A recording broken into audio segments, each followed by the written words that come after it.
N പ്രിയ രക്ഷകനെഴുന്നള്ളുന്നു.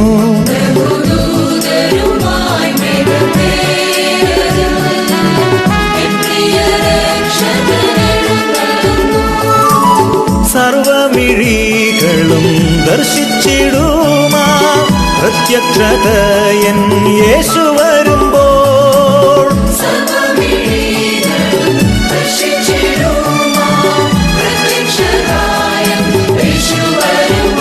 ബഹുദൂതരുമായി മേഘത്തേരതിൽ N പ്രിയ രക്ഷകനെഴുന്നള്ളുന്നു.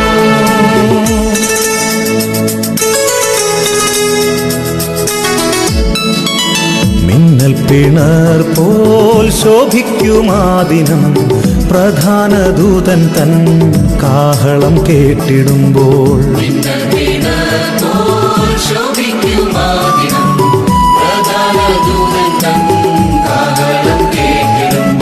ശുദ്ധരിൻ ഗണമുയർക്കുമക്ഷയരായി മറുരൂപം പ്രാപിക്കും അന്നാളിൽ നാം.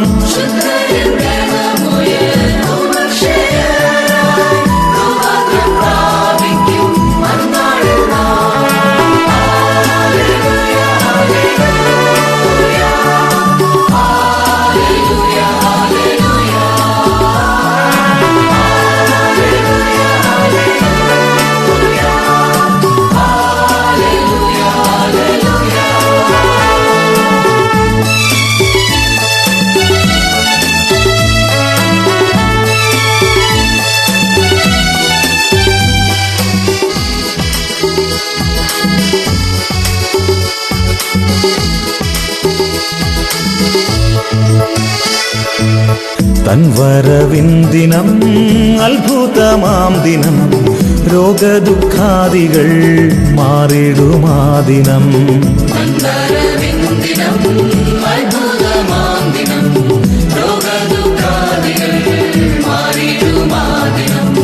നമുക്കായൊരുക്കിയ അത്ഭുത ഭവനം കർത്തൻ വരവിനായൊരുങ്ങിടുക.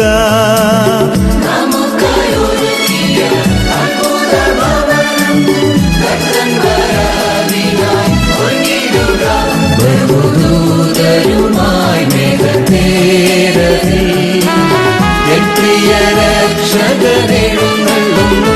ബഹുദൂതരുമായി മേഘത്തേരതിൽ എൻ പ്രിയ രക്ഷകനെഴുന്നള്ളുന്നു. സർവമിഴികളും ദർശിച്ചിടുമാ പ്രത്യക്ഷത എൻ യേശു വരുമ്പോൾ.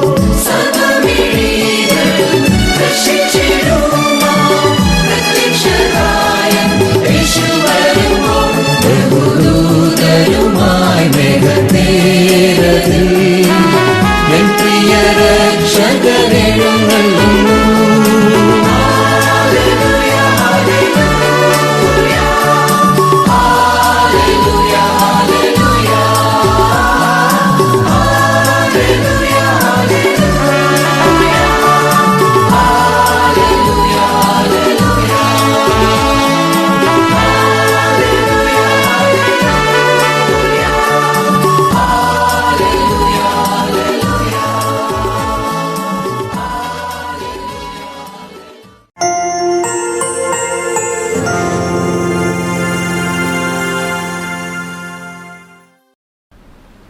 ദൈവനാമത്തിന് മഹത്വം ഉണ്ടാകട്ടെ.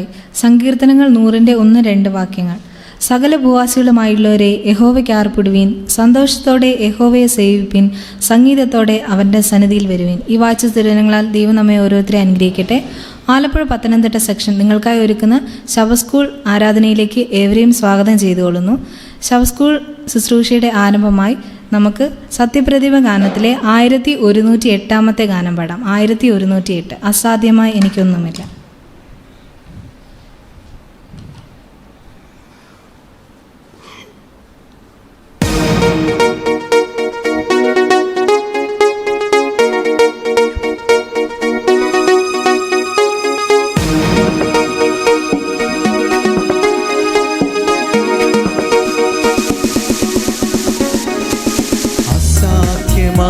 എനിക്കൊന്നുമില്ല, എന്നെ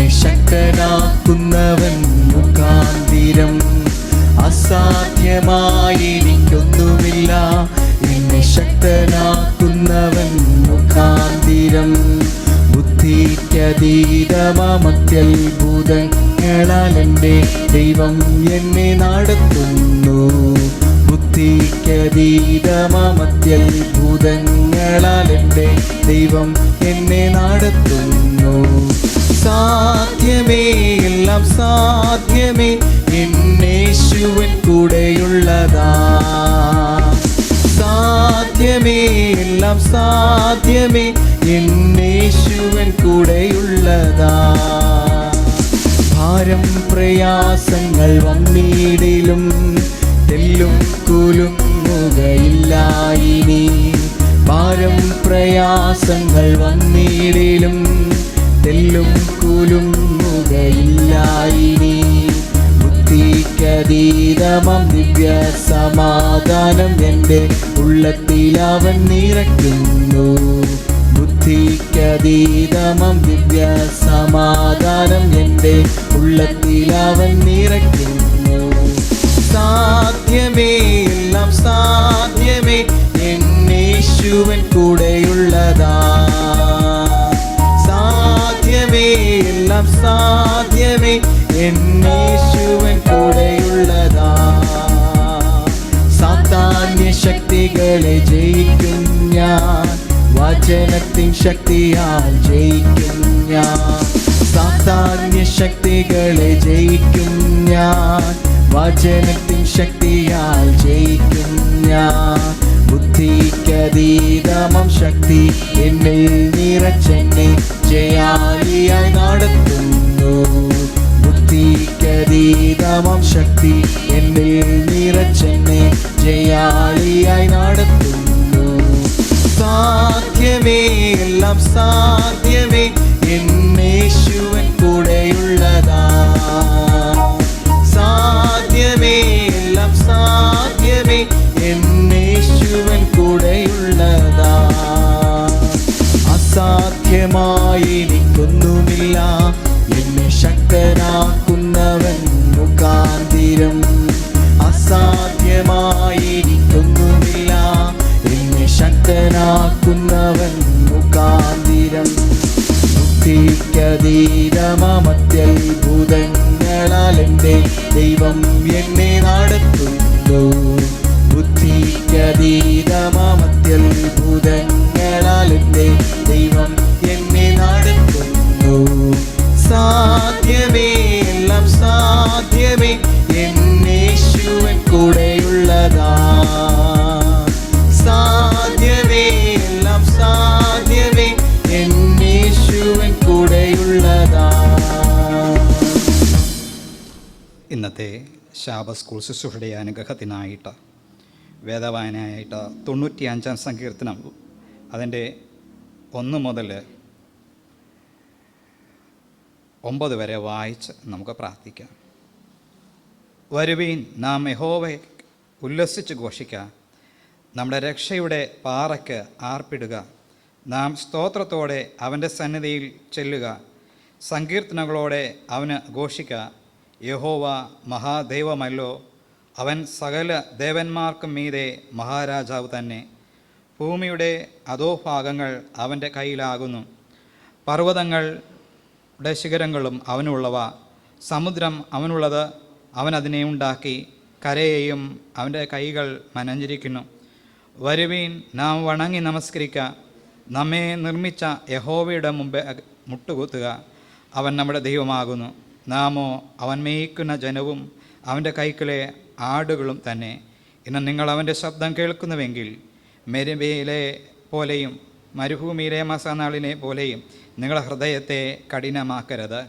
അവിടെ വെച്ച് നിങ്ങളുടെ പിതാക്കന്മാർ എന്നെ പരീക്ഷിച്ചു, എൻ്റെ പ്രവൃത്തി അവർ കണ്ടിട്ടും എന്നെ ശോധന ചെയ്തു. ഈ വചനങ്ങൾ ദൈവം നമ്മെ ഓരോരുത്തരെയും അനുഗ്രഹിക്കട്ടെ. നമുക്ക് കണ്ണുകളടച്ച് പ്രാർത്ഥിക്കാം. ഞങ്ങളെ സ്നേഹിക്കുകയും പരിപാലിക്കുകയും ചെയ്യുന്ന സ്വർഗീയ പിതാവേ, തിരുനാമ നന്ദിയോടെ ഞങ്ങൾ സ്തുതിക്കുന്നു, സ്തോത്രം ചെയ്യുന്നു. ഇന്ന് പ്രഭാതത്തിൽ നടക്കുന്നതായ ശാബ സ്കൂൾ ശുശ്രൂഷയെ അവിടുന്ന് അനുഗ്രഹിക്കണമേ എന്ന് പ്രാർത്ഥിക്കുന്നു. അതിൽ പങ്കുകൊള്ളുന്ന എല്ലാ ദൈവമക്കളെയും അവിടുന്ന് അനുഗ്രഹിക്കണമേ. കർത്താവേ, ഞങ്ങൾ അനുഗ്രഹം പ്രാപിച്ച് കടന്നു പോകുവാൻ അവിടുന്ന് ഇടയാക്കണമേ എന്ന് പ്രാർത്ഥിക്കുന്നു. ശാബ സ്കൂൾ പഠിപ്പിക്കുന്ന അധ്യാപകനെയും അതുപോലെ ഓരോ പ്രോഗ്രാം നടത്തുന്ന എല്ലാ കുഞ്ഞുങ്ങളെയും അവിടുന്ന് അനുഗ്രഹിക്കണമേ. അവിടുത്തെ സാന്നിധ്യം അടിയങ്ങളോട് കൂടിയിരുന്ന് അടിയങ്ങളെ ബലപ്പെടുത്തണമേ. കൂടുതലായി ദൈവഭയമുള്ളവരായി അങ്ങയോട് അടുത്തു വരുവാൻ, പ്രത്യാശയുള്ളവരായി ജീവിപ്പാൻ അടിയങ്ങളെ അവിടുന്ന് ശക്തീകരിക്കണമേ എന്ന് പ്രാർത്ഥിക്കുന്നു. ലോകത്തിൻ്റെ വിവിധ ഭാഗങ്ങളിലിരുന്ന് അടിയങ്ങളെ ശ്രദ്ധിക്കുന്ന എല്ലാ ദൈവമക്കളെയും അവിടുന്ന് അനുഗ്രഹിക്കണമേ. അവിടെ എല്ലാ പ്രശ്നങ്ങൾക്കും പരിഹാരകനായിരുന്നു, രോഗത്തിന് സൗഖ്യദായകനായിരുന്നു അവിടുന്ന് അനുഗ്രഹിക്കണമേ എന്ന് പ്രാർത്ഥിക്കുന്നു. അവിടെ ഞങ്ങൾക്ക് മേടിച്ചതെല്ലാം ഉപകാരക്കായി സ്തോത്രം. അങ്ങയുടെ കരങ്ങളിൽ ഞങ്ങളെ ഓരോരുത്തരെയും സമർപ്പിക്കുന്നു. അവിടെ ഞങ്ങളെ അനുഗ്രഹിച്ച ആത്മീയ അനുഭൂതിയുള്ളവരായി, ആത്മീയ സന്തോഷം പ്രാപിച്ചവരായി കടന്നു പോകുവാൻ ഇടയാക്കണമേ. എല്ലാം യേശുവിൻ്റെ നാമത്തിൽ താഴ്മയോടെ ചോദിക്കുന്നു, കൃപയോടെ കേൾക്കണം പരിശുദ്ധ പിതാവേ. ആമേൻ.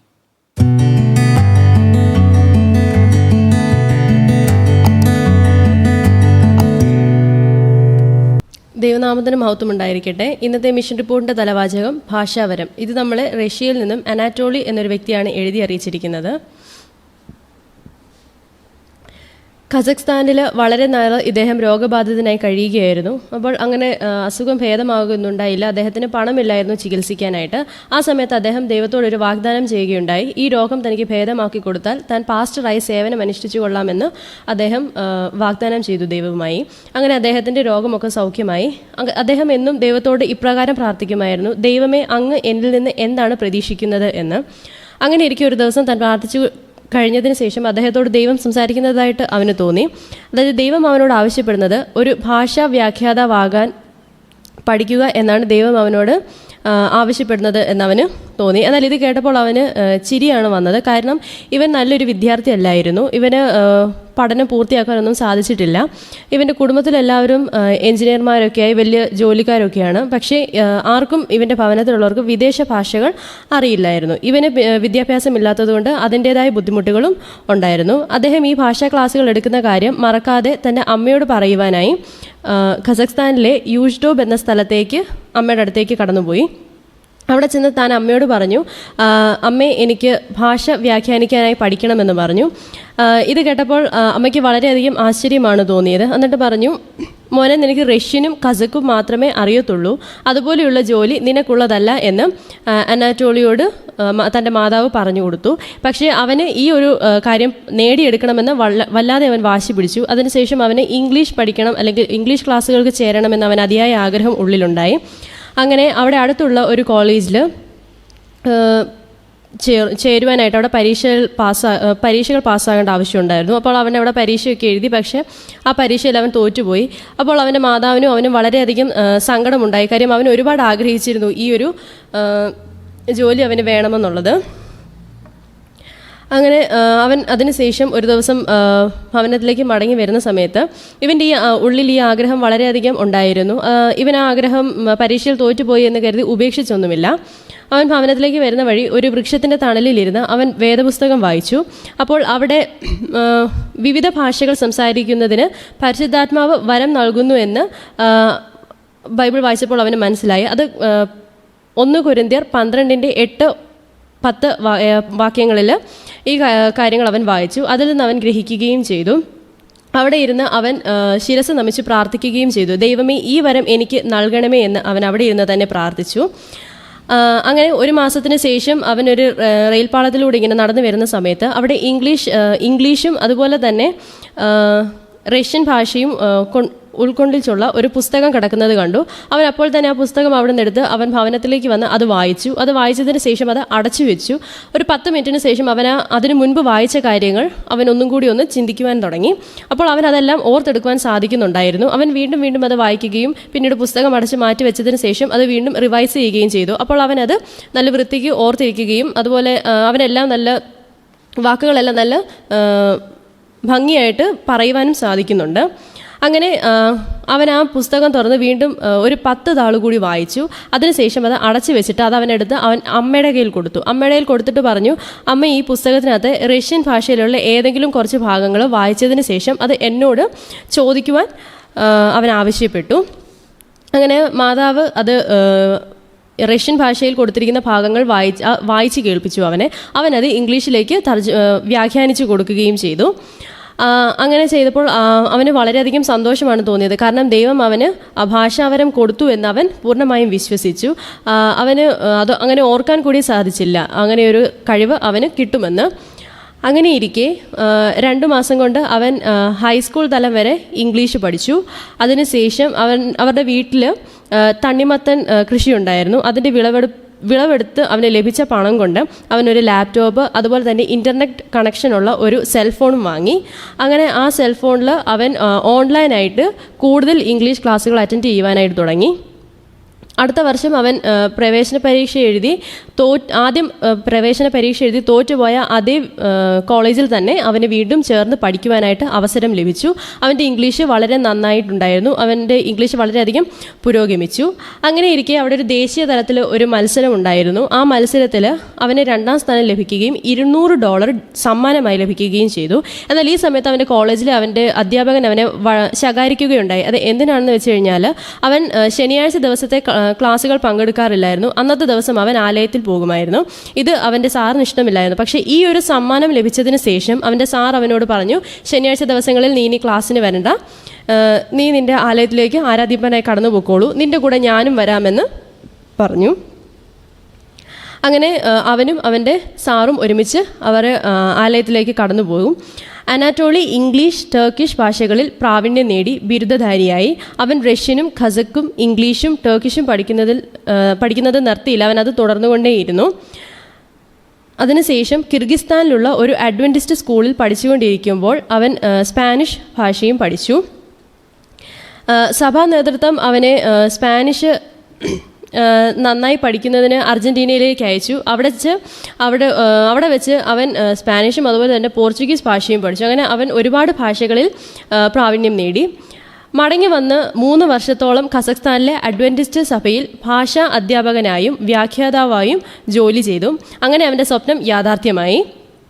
പാസ്റ്ററായി സേവനം അനുഷ്ഠിച്ചുകൊണ്ട് കൊള്ളാമെന്ന് ദൈവത്തോട് വാഗ്ദാനം ചെയ്തതിന് ശേഷം അവൻ 9 വർഷം കഴിഞ്ഞ് സവോസ്കി അഡ്വൻറ്റിസ്റ്റ് യൂണിവേഴ്സിറ്റിയിലേക്ക് അയക്കപ്പെട്ടു. അവിടെ വെച്ച് അവൻ ആത്മാവിൻ്റെ വരങ്ങളും ഭാഷാവരവും 1-ാം നൂറ്റാണ്ടിലെ സഭയ്ക്ക് മാത്രമല്ല എന്നും അനാറ്റോളി ഉറച്ചു വിശ്വസിക്കുകയും അവിടെ വെച്ച് അത് പഠിക്കുകയും ചെയ്തു.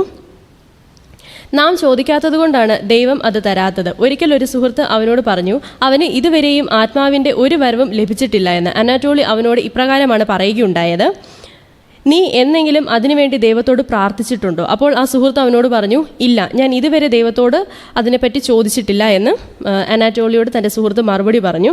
ബിരുദം ലഭിച്ച ശേഷം അനാറ്റോളി കസഖ്സ്ഥാനിൽ വന്ന് ഒരു പാസ്റ്ററായി സേവനം അനുഷ്ഠിക്കാൻ ആഗ്രഹിക്കുന്നു. അനാറ്റോളി പറയുന്നത്, സങ്കല്പിച്ച് നോക്കുക, ഒരു പാവപ്പെട്ട കസഖ് പയ്യൻ അനേകം ലോകഭാഷകൾ സംസാരിക്കുന്നു. ദൈവം വലിയവനാണ്, അത്യുന്നതനാണ്.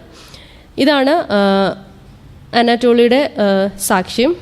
ഈ ക്വാർട്ടറിലെ 13-ാം വാര കാണിക്കയുടെ ഒരു ഭാഗം സവോസ്കി അഡ്വൻറ്റിസ്റ്റ് സ്കൂളിനായി ഒരു 2-നില കെട്ടിടം പണിയുവാൻ വിനിയോഗിക്കുന്നു. ഇപ്പോൾ യൂണിവേഴ്സിറ്റിയുടെ മുറികൾ ക്ലാസ് മുറികളായി ഉപയോഗിക്കുന്നു. നിങ്ങളുടെ ഔദാര്യദാനത്തിന് വളരെ നന്ദി എന്ന് പറഞ്ഞുകൊണ്ട് ഇന്നത്തെ മിഷൻ റിപ്പോർട്ടിൽ നിന്ന് ഞാൻ വിരമിക്കുന്നു. ദൈവം നമ്മെ ഓരോരുത്തരെയും അനുഗ്രഹിക്കുമാറാകട്ടെ. ആമേൻ.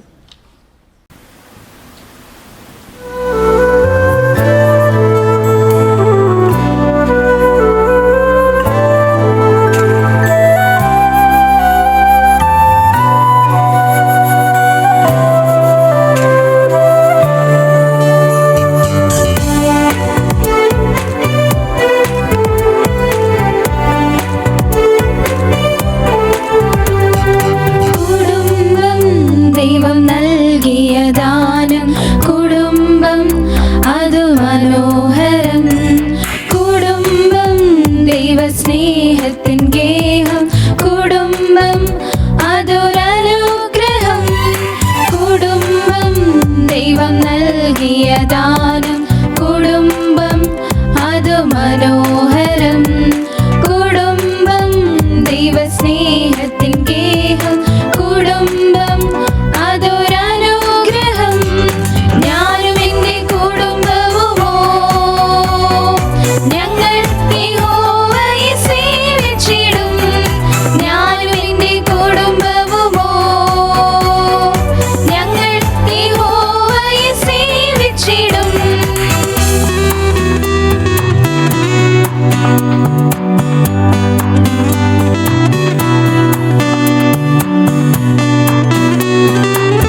ചേർത്തിയേ തൻഹിതം നമ്മിൽ നിറവേറാൻ സ്വാർത്ഥമാനസം ദൂരെ അകറ്റി ക്രൂശിൻ പാതേ ഗമിക്കാം സാക്ഷ്യമേന്തി ജീവിച്ചിടാൻ യേശുനാമം ഉയർത്തിടാം ഞാനും എൻ്റെ കുടുംബവുമോ ഞങ്ങൾ യഹോവയെ സേവിച്ചിടും ഞാനും എൻ്റെ കുടുംബവുമോ ഞങ്ങൾ യഹോവയെ സേവിച്ചിടും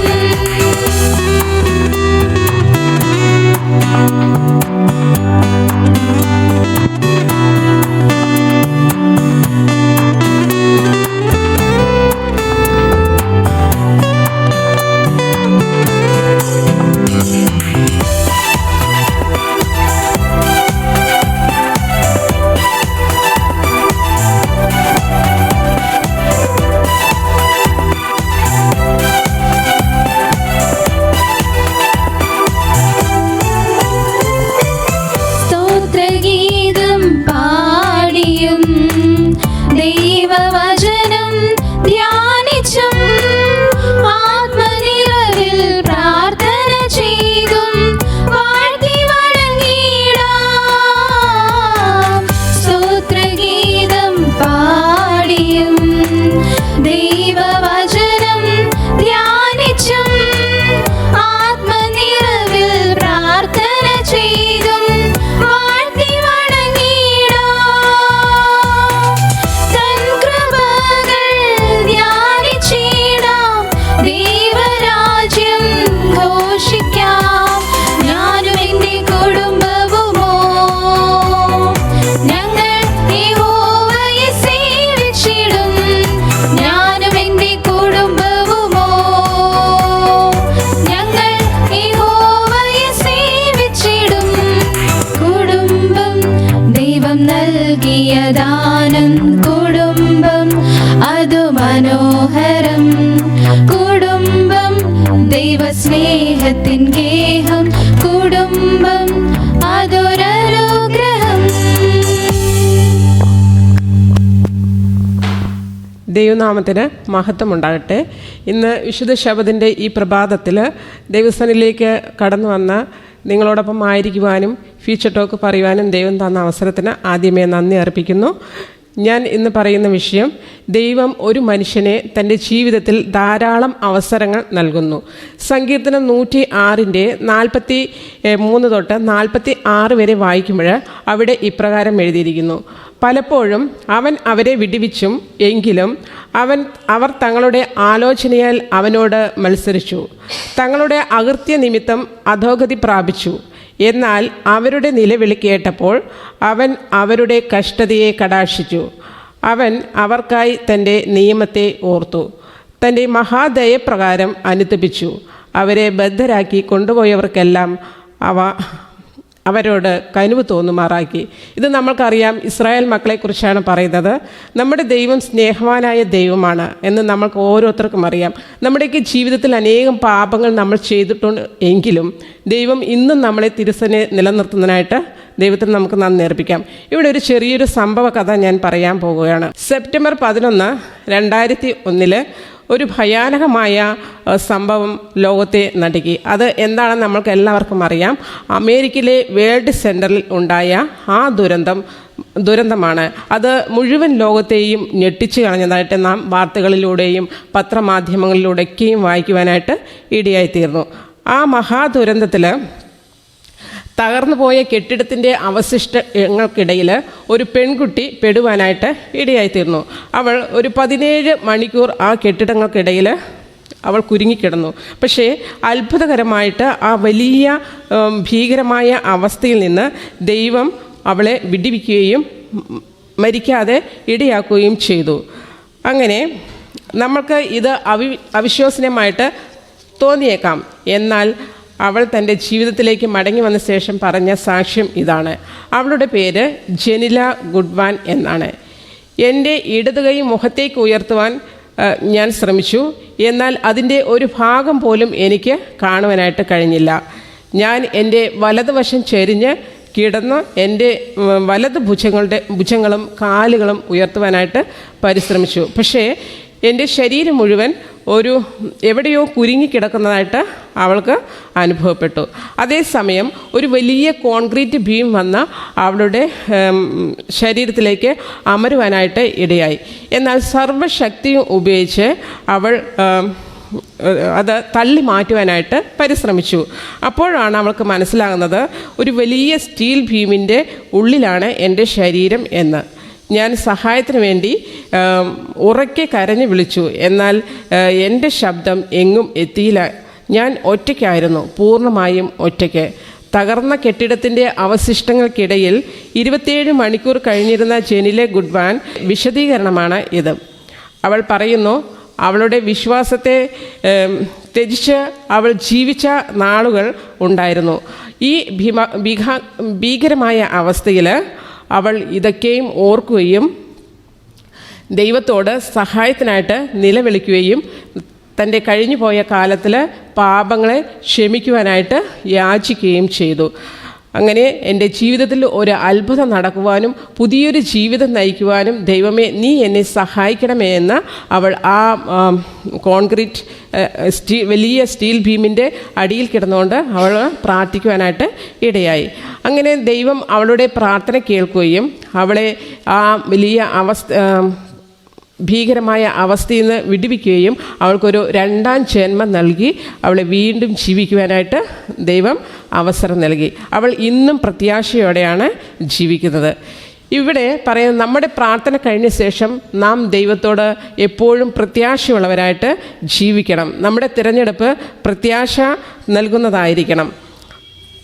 എങ്ങനെയായാൽ നമ്മളെ എത്ര കഠിനമായ നമ്മുടെ പാപങ്ങളാണെങ്കിലും നമ്മൾ ആത്മാർത്ഥമായി ദൈവത്തോട് ഏറ്റുപറയുകയാണെങ്കിൽ നമ്മുടെ സ്നേഹവാനായ ദൈവം നമ്മുടെ ഈ അവസ്ഥയിൽ നിന്ന് പുറത്തു വരുവാൻ നമ്മളെ സഹായിക്കുകയും നമ്മുടെ ആത്മീയ അവസ്ഥ ഉയർന്നതായി തീരുവാനായിട്ട് സഹായിക്കുകയും ദൈവം ചെയ്യും. പക്ഷേ അവസരങ്ങൾ നൽകുമ്പോൾ നമ്മൾ ഒരിക്കലും ദൈവത്തെ നിഷേധിച്ച് നമ്മുടെ സ്വന്തം ഹൃദയത്തിലെ മോഹങ്ങളെ ഉൾക്കൊണ്ടുകൊണ്ട് ജീവിക്കാതെ ദൈവത്തിൻ്റെ സന്നിധിയിൽ താഴ്മയോടെയും വിശ്വാസത്തോടെയും ജീവിക്കുക എന്നുള്ളതാണ് നമ്മൾ ചെയ്യേണ്ടത്. അപ്രകാരം നമ്മുടെ പാപത്തെക്കുറിച്ച് ഉണ്ടാകുവാനും ദൈവത്തെ വിളിച്ചപേക്ഷിക്കുന്നതിനു വേണ്ടി ദൈവം നമ്മളെ കാത്തിരിക്കുന്നു. ദൈവത്തോട് യാചിക്കാതെ ഇരിക്കുന്ന നിഷേധാത്മകമായ അനുഭവത്തിൽ നമ്മുടെ അവസ്ഥയെ മനസ്സിലാക്കാതെ ചില അവസരങ്ങളിൽ നാം അറിയാതെ തന്നെ പാപത്തിൽ വീണു പോകുന്നു. എന്നാൽ ജനിലിനെ പോലെ മറ്റൊരു അവസരത്തിന് വേണ്ടി ദൈവത്തോട് യാചിക്കുക. പാപത്തിൻ്റെ എത്ര ഭീകരമായ അവസ്ഥയായിരുന്നാലും അതിൽ നിന്ന് കയറി ഒരു ആത്മീയ നവോത്ഥാനം ഉണ്ടാകുവാൻ പരിശ്രമിക്കുക. അപ്പോൾ ദൈവം നമ്മുടെ കരം പിടിച്ച് ഉയർത്തും. ഇസ്രായേൽ മക്കളുടെ പാപാവസ്ഥയെ മനസ്സിലാക്കാൻ ദൈവം ധാരാളം അവസരങ്ങൾ അവർക്ക് നൽകിയതായിട്ട് വചനം പറയുന്നു. എന്നാൽ അവർ ദൈവത്തെ പ്രകോപിപ്പിച്ച് വീണ്ടും വീണ്ടും പാപത്തിലെ ഗർത്തത്തിൽ വീണപ്പോൾ ദൈവം അവരുടെ രക്ഷയ്ക്കായിട്ട് വന്നു. അവരുടെ കരച്ചിൽ കേട്ട് അവരെ വിടുവിച്ചു. നമ്മൾക്കും നമ്മുടെ പാപാവസ്ഥയിൽ കരയാം. ദൈവത്തോട് ഒരു നിരപ്പിൻ്റെ അനുഭവത്തിൽ ഇപ്പോൾ തന്നെ ആകാം. അവൻ തൻ്റെ കരങ്ങളാൽ നമ്മെ പുണർന്ന് പാപത്തിൻ്റെ എല്ലാ അപകടങ്ങളിൽ നിന്നും നമ്മെ വീണ്ടെടുക്കും. നാം നശിച്ചു പോകാതിരിക്കാൻ ദൈവം തൻ്റെ ദൂതന്മാരെ അയച്ച് പാപത്തിൻ്റെ പാറക്കെട്ടുകളിൽ നിന്നും നമ്മെ കയറ്റും. നമ്മുടെ എല്ലാ പ്രത്യാശയില്ലാത്ത അവസരങ്ങളിലും അവൻ നമ്മുടെ പ്രത്യാശയായി തീരുവാൻ നമ്മൾക്ക് പ്രാർത്ഥിക്കാം. ദൈവനാമം മഹത്വപ്പെടുമാറാകട്ടെ. ശവസ്കൂൾ ശുശ്രൂഷയുടെ അവസാനമായി സത്യപ്രതിഭ ഗാനത്തിലെ 1143 ഗാനം, സർവശക്തനാണല്ലോ എൻ്റെ ദൈവം.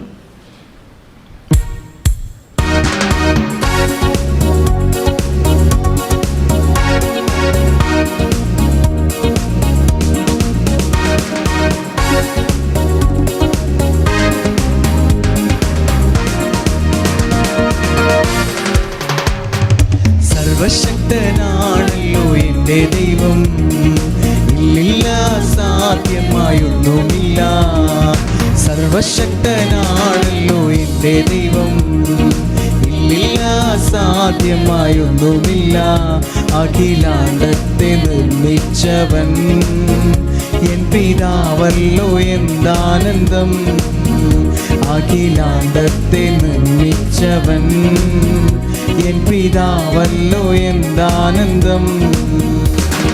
റാഫാ യഹോവ എന്നെ സൗഖ്യമാക്കും. ശമ്മാ യഹോവ എന്നും അവനുണ്ട്. റാഫാ യഹോവ എന്നെ സൗഖ്യമാക്കും. ശമ്മാ യഹോവ എന്നും അവനുണ്ട്. ഈ ദൈവം എൻ്റെ ദൈവം, എൻ പിതാവല്ലോ എന്താനന്ദം.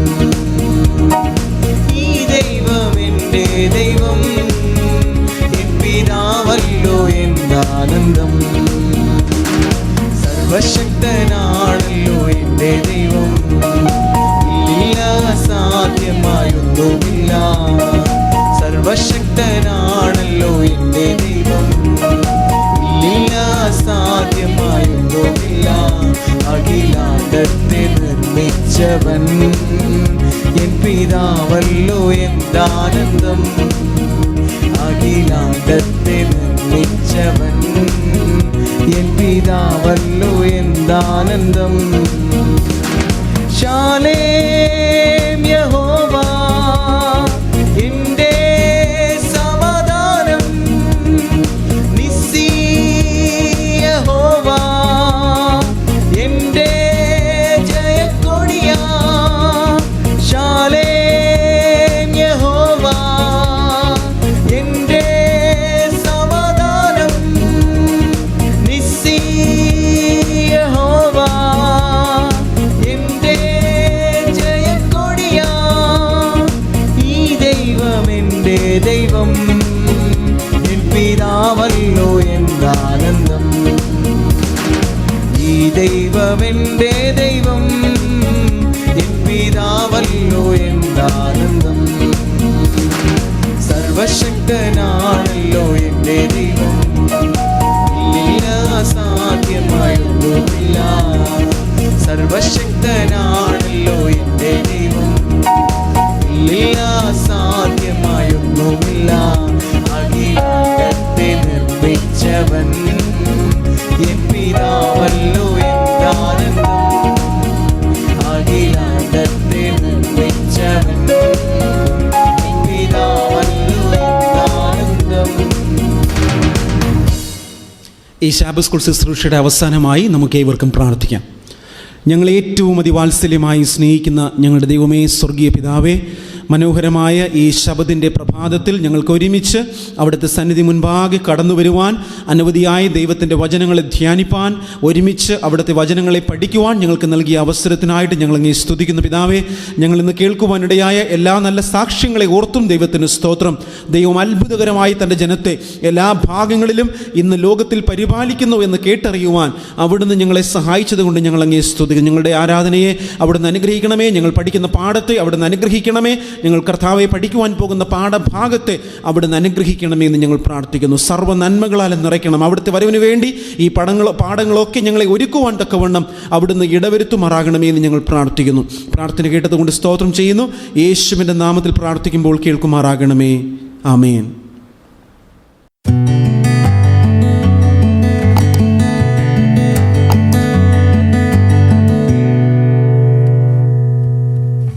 ദൈവനാമത്തിന് മഹത്വം ഉണ്ടാവട്ടെ. എല്ലാവർക്കും നല്ലൊരു ശബദിനം ആശംസിക്കുന്നു. ഇന്നത്തെ ശാബത്ത് സ്കൂൾ പാഠപഠനത്തിന് മുമ്പായിട്ട് നമുക്കൊരു വാക്ക് പ്രാർത്ഥിക്കാം. സ്തോത്രം. കരുണാസമ്പന്നായി വാഴ്ത്തപ്പെട്ട സ്വർഗീയ വാഴ്ത്തപ്പെട്ട പിതാവേ, വീണ്ടും ഒരു പ്രാവശ്യം തിരുവാടത്തിലായിരിക്കാൻ തക്കവണ്ണം നൽകിയ കൃപയ്ക്ക് എന്നിവിടെ സ്തോത്രം ചെയ്യുന്ന സ്തുതിക്കുന്നപ്പ. ദൈവമേ, ഇന്ന് അടിയങ്ങൾ ശ്രവിക്കുന്ന ഈ വചനങ്ങൾ അടിയങ്ങളുടെ ജീവിതത്തിലും ഇത് ശ്രവിച്ചുകൊണ്ടിരിക്കുന്ന മറ്റുള്ളവരുടെ ജീവിതത്തിലും ദൈവമേ അടിയങ്ങൾ അതിനെ പ്രാവർത്തികമാക്കുവാൻ അടിയങ്ങളെ സഹായിക്കുമാറാണമേ എന്ന് പ്രാർത്ഥിക്കുന്നു. ദൈവമേ, ഈ ശാബത്ത് സ്കൂൾ പാഠത്തിലുടനീളം അങ്ങയുടെ കൃപയും സാന്നിധ്യം കൂടിയിരിക്കുമാറാണമെന്ന് അടിയങ്കായി ജീവൻ വെച്ച ക്രിസ്തുവിന്റെ നാമത്തിൽ തമ്മയോട് അപേക്ഷിക്കുന്നവരുടെ കേൾക്കുമാറാണമേ. ആമേൻ. ഈ ക്വാർട്ടറിൽ നമ്മൾ പഠിച്ചുകൊണ്ടിരിക്കുന്നത് യെശയ്യാ പ്രവചകൻ്റെ പുസ്തകത്തെ ആധാരമാക്കിയുള്ള പാഠഭാഗങ്ങൾ ആണ്.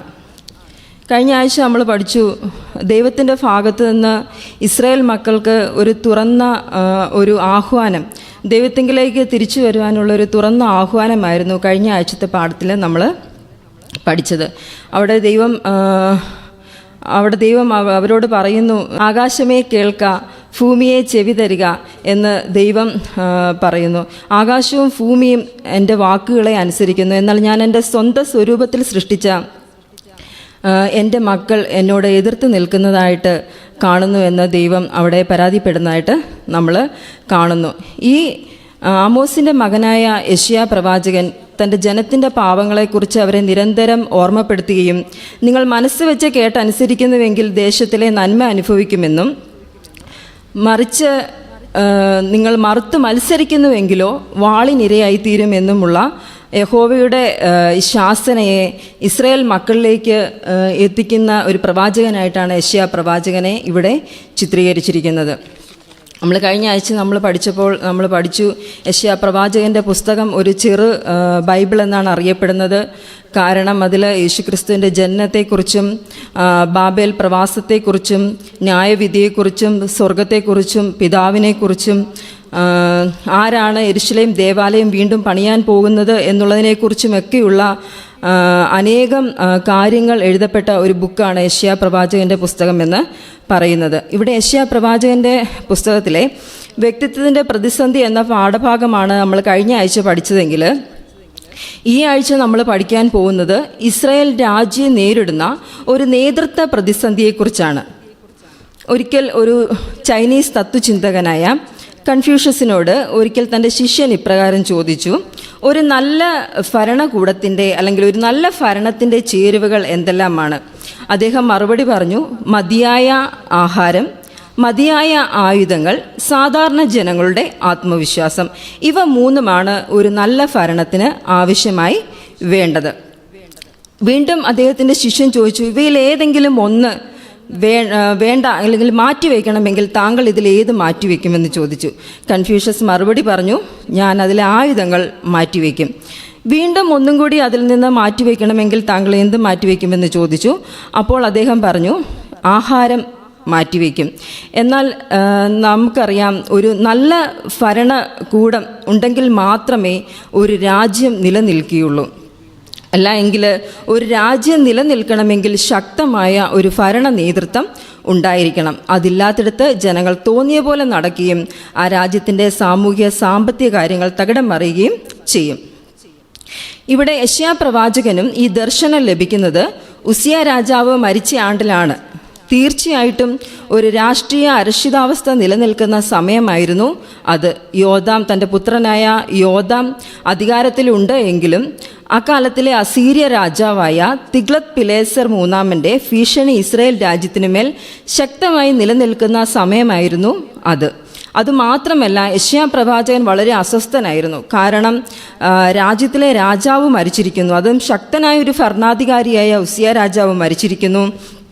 തൻ്റെ ജനങ്ങൾ അല്ലെങ്കിൽ ഇസ്രായേൽ മക്കൾ എന്തു ചെയ്യുന്നില്ല, അവർ തൻ്റെ ദൈവത്തിലേക്ക് തിരിയാതെ അവരവരുടെ പാപത്തിൽ മുഴുകി ജീവിക്കുന്നു. അല്ലെങ്കിൽ വ്യക്തിത്വം നഷ്ടപ്പെട്ട ധാർമ്മിക അധപതനത്തിൽ ജീവിക്കുന്ന ഒരു ജാതിയായിട്ട് ഇസ്രായേൽ മാറിയിരിക്കുന്നു എന്നുള്ളത് യെശയ്യാ പ്രവാചകനെ സംബന്ധിച്ചിടത്തോളം ഒരു വലിയ മാനസിക ബുദ്ധിമുട്ടുണ്ടാക്കുന്ന കാര്യമായിരുന്നു.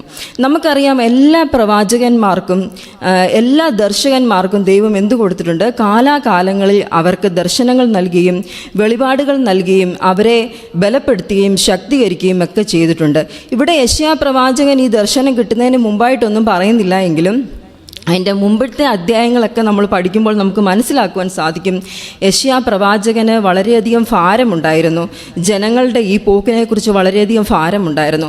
അതുകൊണ്ട് തന്നെ അദ്ദേഹം അതോർത്ത് നിലവിളിച്ചിരിക്കാം. അതിനൊരു മറുപടിയായിട്ടായിരിക്കാം ഈ ദർശനം യെശയ്യാ പ്രവാചകന് നൽകപ്പെട്ടത്. നമുക്കറിയാം, ദാനിയേലിന് ദർശനം നൽകപ്പെട്ടത് എവിടെ വെച്ചായിരുന്നു? തൻ്റെ പ്രവാസ കാലത്ത് വെച്ചായിരുന്നു ദാനിയേലിന് ദർശനങ്ങൾ നൽകപ്പെട്ടത്. അതുപോലെ തന്നെ യോഹന്നാന് ദർശനങ്ങൾ നൽകപ്പെട്ടത് താൻ പത്മോസ് ദ്വീപിൽ നാട് കടത്തപ്പെട്ട ഒരു അവസ്ഥയിൽ വെച്ചായിരുന്നു യോഹന്നാന് ദർശനങ്ങൾ കിട്ടിയതെന്ന് നമുക്ക് മനസ്സിലാക്കുവാനായിട്ട് സാധിക്കും. ഈ ആഴ്ചത്തെ പാഠപഠനത്തിനായിട്ട് തിരഞ്ഞെടുത്തിരിക്കുന്നത് യെശയ്യാ പ്രവാചകൻ്റെ പുസ്തകം 6-ാം അധ്യായം, അതിൻ്റെ 1 മുതൽ 13 വരെയുള്ള വാക്യങ്ങളാണ്. യെശയ്യാ പ്രവാചകന്റെ പുസ്തകം 6-ാം അധ്യായം 1 മുതൽ 13 വരെയുള്ള വാക്യങ്ങൾ. ആ അധ്യായം മുഴുവനാണ് നമ്മൾ ഈ ആഴ്ച പഠിക്കുവാനായിട്ട് പോകുന്നത്. ഇവിടെ ആ അധ്യായത്തിൽ മുഴുവനും ദർശനത്തെക്കുറിച്ചാണ് പറയുന്നത്. ഇവിടെ നമ്മുടെ മനപ്പാഠ വാക്യത്തിലേക്ക് നമ്മൾ വരുമ്പോൾ അവിടെ മനപ്പാഠ വാക്യം യെശയ്യാവ് 6:1 കൊടുത്തിരിക്കുന്നത്. ഉസിയ രാജാവ് മരിച്ച ആണ്ടിൽ കർത്താവ് ഉയർന്നും പൊങ്ങിയുമുള്ള സിംഹാസനത്തിൽ ഇരിക്കുന്നത് ഞാൻ കണ്ടു. അവൻ്റെ വസ്ത്രത്തിൻ്റെ വിളുമ്പുകൾ മന്ദിരത്തെ നിറച്ചിരുന്നു. ഒന്നും കൂടി വായിക്കാം. ഉസിയ രാജാവ് മരിച്ച ആണ്ടിൽ കർത്താവ് ഉയർന്നും പൊങ്ങിയുമുള്ള സിംഹാസനത്തിൽ ഇരിക്കുന്നത് ഞാൻ കണ്ടു. അവൻ്റെ വസ്ത്രത്തിൻ്റെ വിളുമ്പുകൾ മന്ദിരത്തെ നിറച്ചിരുന്നു. ഇവിടെ ഈ ഭാഗത്തിൽ നമ്മൾ വായിക്കുമ്പോൾ നമ്മൾ മനസ്സിലാക്കുന്നു, യെശയ്യാ പ്രവാചകന് ഈ ദർശനം കിട്ടുന്നത് ഉസിയ രാജാവ് മരിച്ച ആണ്ടിലാണ്. ഇനി ഉസിയ രാജാവ് ആരായിരുന്നു എന്നും അദ്ദേഹത്തിൻ്റെ പ്രാധാന്യം എന്തായിരുന്നു എന്നും നമ്മൾ മനസ്സിലാക്കണമെങ്കിൽ നമ്മൾ 2 ദിനവൃത്താന്തം 26-ാം അധ്യായം വായിച്ചു നോക്കണം. ഈ 2 ദിനവൃത്താന്തം 26-ാം അധ്യായം നമ്മൾ വായിക്കുമ്പോൾ അവിടെ ഉസിയ രാജാവ് അമസ്യാവ് എന്ന് പറയുന്ന രാജാവിൻ്റെ മകനായിരുന്നുവെന്നും അദ്ദേഹം 16-ാമത്തെ വയസ്സിലാണ് അദ്ദേഹം രാജാവാകുന്നതെന്നും അദ്ദേഹത്തിൻ്റെ ഭരണകാലം 52 വർഷം നീണ്ട ഭരണമാണ് അദ്ദേഹം കാഴ്ചവെച്ചതെന്ന് നമുക്ക് മനസ്സിലാക്കുവാനായിട്ട് സാധിക്കും. അതുമാത്രമല്ല, ഇസ്രയേലിൻ്റെ ശക്തനായ ഒരു ഭരണാധികാരിയായിരുന്നു അദ്ദേഹം കൃഷി തൽപരനായിരുന്നു.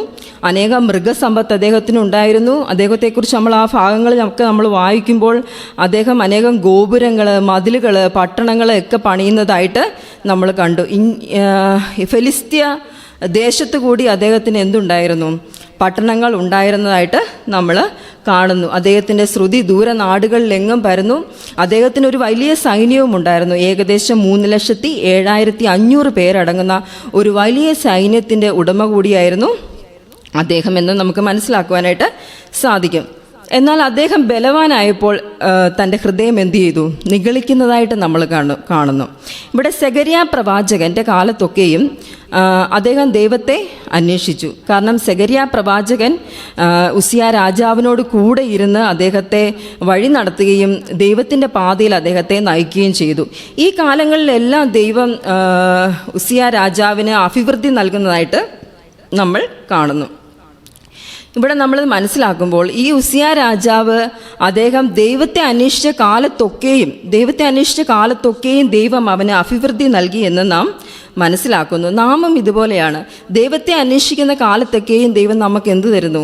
അഭിവൃദ്ധി തരുന്നു. എന്നാൽ ദൈവത്തിൽ നിന്ന് നമ്മൾ പിന്തിരിഞ്ഞു പോകുമ്പോൾ ദൈവം എന്ത് ചെയ്യുന്നു? നമ്മളോടും മുഖം തിരിക്കും. എന്നാൽ ദൈവത്തിൻ്റെ സന്നിധിയിൽ ഏത് സമയത്തും ചെല്ലുവാനുള്ളൊരു തുറന്ന ക്ഷണം ദൈവം നമ്മൾക്ക് നൽകുന്നുണ്ട്. നമ്മുടെ പാപികളാണെങ്കിലും, നമ്മൾ ബലഹീനതയുള്ളവരാണെങ്കിലും, നമ്മൾ കുറവുകളുള്ളവരാണെങ്കിലും ദൈവത്തിൻ്റെ സന്നിധിയിലേക്ക് എപ്പോഴും നമുക്ക് എന്തുണ്ട്? പ്രവേശനമുണ്ട്.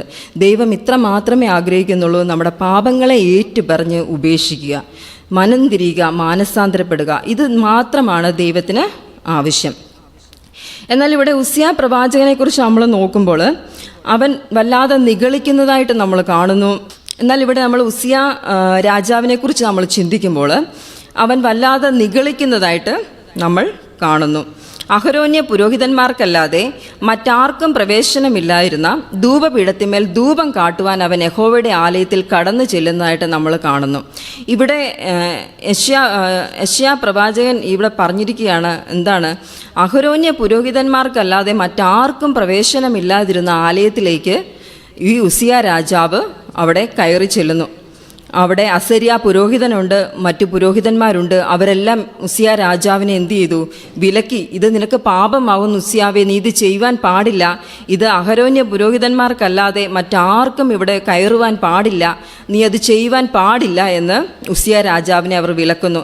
എന്നാൽ ഈ ധൂപ കുറ്റി പിടിച്ചുകൊണ്ട് തന്നെ ഉസിയ രാജാവ് അവരോട് കോപിക്കുന്നതും ഈ കോപിച്ച് കൊണ്ടിരിക്കുന്ന ആ നിമിഷം തന്നെ അവൻ്റെ നെറ്റിയിൽ കുഷ്ഠം പൊങ്ങുന്നതായിട്ടും നമ്മൾ കാണുന്നു. പിന്നീടുള്ള കാലം മുഴുവൻ ഉസിയ രാജാവ് കുഷ്ഠരോഗിയായിട്ട് ജീവിക്കുന്നു. ഒരു പ്രത്യേക അറയിൽ പാർത്തു. അവൻ്റെ മകനായ യോഥാം അവന് പകരം രാജകാര്യങ്ങളൊക്കെ നോക്കി നടത്തിയെന്ന് നമുക്ക് മനസ്സിലാക്കുവാനായിട്ട് സാധിക്കും. ഉസിയ രാജാവ് വിശുദ്ധിയെ ധിക്കാരപൂർവ്വം പ്രാപിക്കുവാനാണ് ശ്രമിക്കുന്നത്. അല്ല എങ്കിൽ വിശുദ്ധിയെ കീഴടക്കുക, അതിനാണ് ഉസിയ രാജാവ് ശ്രമിക്കുന്നത്. എന്നാൽ വിശുദ്ധി എന്ന് പറയുന്നത് എന്താണ്? നമ്മുടെ ജീവിതത്തിൽ നമ്മൾ ദിനംതോറും ദൈവത്തോടടുത്ത് നമ്മുടെ പാപങ്ങളെ ഏറ്റുപറഞ്ഞ് മാനസാന്തരപ്പെട്ട് അതിനെ പാപങ്ങളെ ഉപേക്ഷിച്ച് നമ്മൾ ജീവിക്കുമ്പോൾ ദൈവം നമുക്ക് തരുന്നതാണ് വിശുദ്ധി എന്ന് പറയുന്നത്. അല്ലാതെ നമുക്കത് പിടിച്ചു മേടിക്കാൻ എന്ത് ചെയ്യത്തില്ല, ഒരിക്കലും സാധിക്കുകയില്ല. ഇവിടെ എന്നാൽ ഉസിയ രാജാവ് ഈ വിശുദ്ധിയെ ധിക്കാരപൂർവ്വം പിടിച്ചു മേടിക്കുന്നതായിട്ട് നമ്മൾ കാണുന്നു. അതിൻ്റെ ഫലമായിട്ട് അവൻ അനേക നാളുകൾ കുഷ്ഠരോഗിയായി അല്ലെങ്കിൽ അശുദ്ധനായി ജീവിക്കുമെന്നതിന് ഇടയായി തീരുന്നു. ഇനി നമുക്ക് യെശയ്യാ പ്രവാചകനെക്കുറിച്ച് ചിന്തിക്കാം. ഇനി യെശയ്യാ പ്രവാചകനാണെങ്കിൽ ഈ ദർശനം യെശയ്യാ പ്രവാചകന് ലഭിക്കുമ്പോൾ വിശുദ്ധി അവനിലേക്ക് എത്തിച്ചേരുവാൻ അവൻ അനുവദിക്കുന്നതായി കാണുന്നു. ഒരു താഴ്മയുടെ, ഒരു കീഴടങ്ങലിൻ്റെ അനുഭവമാണ് യെശയ്യാ പ്രവാചകന് ഇവിടെ ഉണ്ടാകുന്നത്. അദ്ദേഹം തൻ്റെ പാപത്തെ ഓർത്ത്, തൻ്റെ ജനങ്ങളുടെ പാപത്തെ ഓർത്ത് ഒക്കെ നിലവിളിക്കുന്നു. അല്ലെങ്കിൽ അവൻ താഴ്മയോടെ തൻ്റെ ബലഹീനതകളെ അംഗീകരിക്കുകയും ധാർമ്മിക ശുദ്ധിക്കായി കാംക്ഷിക്കുകയും അവനത് ലഭിക്കുകയും ചെയ്യുന്നു. ഇവിടെ ഉസിയ രാജാവിൻ്റെ ഈ കുഷ്ഠരോഗവും ഈ ഇസ്രായേൽ മക്കളുടെ ഈ ധാർമ്മിക അധപതനവും തമ്മിൽ ഒരു സാമ്യമുണ്ട്. അതെന്താണെന്ന് വെച്ചാൽ യെശയ്യാവ് 1:6 ഇപ്രകാരം പറയുന്നു: അടിതൊട്ട് മുടി വരെ ഒരു സുഖവുമില്ല, മുറിവും ചതവും പഴുത്ത വ്രണവും മാത്രമേ ഉള്ളൂ എന്ന് പറയുന്നു. വീണ്ടും വായിക്കാം. അടിതൊട്ട് മുടി വരെ ഒരു സുഖവുമില്ല, മുറിവും ചതവും പഴുത്ത വ്രണവുകളും മാത്രമേ ഉള്ളൂ. ഇവിടെ ഉസിയ രാജാവിൻ്റെ കുഷ്ഠരോഗം ഇങ്ങനെയാണ് അല്ലേ? കുഷ്ഠരോഗിയായ ഒരു വ്യക്തിക്ക് മുറിവും ചതവും പഴുത്ത വ്രണങ്ങളും ഒക്കെ കൊണ്ട് അദ്ദേഹം ഭാരപ്പെടുകയാണ്. അതേ അവസ്ഥ തന്നെയാണ് ഒരു ധാർമ്മിക അധപതനത്തിലിരിക്കുന്ന അല്ലെങ്കിൽ ഒരു ആത്മീയ അധപതനത്തിലിരിക്കുന്ന ഇസ്രായേൽ മക്കളും ഇപ്പോൾ അനുഭവിച്ചുകൊണ്ട് ഇരിക്കുന്നത്. ഇനി നമുക്ക് ഈ യെശയ്യാ പ്രവാചകൻ്റെ പുസ്തകം 6-ാം അധ്യായം അതിൻ്റെ 2-ാമത്തെ വാക്യം വരെയുള്ള വാക്യങ്ങളെ വെച്ച് നമുക്ക് വായിച്ചു നോക്കാം. എന്താണ് അവിടെ പറഞ്ഞിരിക്കുന്നതെന്ന് നമുക്ക് നോക്കാം. സാറാഫുകൾ അവന് ചുറ്റും നിന്നു. ഓരോരുത്തന് 6 ചിറകുണ്ടായിരുന്നു. 2 കൊണ്ട് മുഖം മൂടി, 2 കൊണ്ട് കാൽ മൂടി, 2 കൊണ്ട് പറന്നു. ഒരുത്തൻ ഒരുത്തനോട്, സൈന്യങ്ങളുടെ യഹോവ പരിശുദ്ധൻ പരിശുദ്ധൻ പരിശുദ്ധൻ, സർവ്വഭൂമിയും അവൻ്റെ മഹത്വം കൊണ്ട് നിറഞ്ഞിരിക്കുന്നു എന്ന് ആർത്തു പറഞ്ഞു. അവർ ആർക്കുന്ന ശബ്ദത്താൽ ഉമ്മറപ്പടിയുടെ അടിസ്ഥാനങ്ങൾ കുലുങ്ങി, ആലയം പുക കൊണ്ട് നിറഞ്ഞു. ഇവിടെ യെശയ്യാവ് ദർശിക്കുന്ന ഈ ദർശനം, അദ്ദേഹം ഒരു ദർശനം കാണുകയാണ് എന്ന് നമ്മൾ പറഞ്ഞു. ഇവിടെ ഉസിയ രാജാവ് മരിച്ച ആണ്ടിൽ കർത്താവ് ഉയർന്നും പൊങ്ങിയുമുള്ള സിംഹാസനത്തിൽ ഇരിക്കുന്നത് കണ്ട യെശയ്യാവ് ദൈവത്തിൻ്റെ മുമ്പിൽ എങ്ങനെയാണ് ദൈവത്തെ സാറാഫുകൾ സ്തുതിക്കുന്നത് എന്ന് വിവരിക്കുന്നു. അവ 2 കൊണ്ട് മുഖം മൂടി, 2 കൊണ്ട് കാൽ മൂടി, 2 കൊണ്ട് പറന്ന് അവർ ദൈവത്തെ സ്തുതിക്കുന്നു. പരിശുദ്ധൻ പരിശുദ്ധൻ പരിശുദ്ധൻ എന്ന് അവർ ദൈവത്തെ സ്തുതിക്കുന്നതായിട്ട് നമ്മൾ ഇവിടെ കാണുന്നു.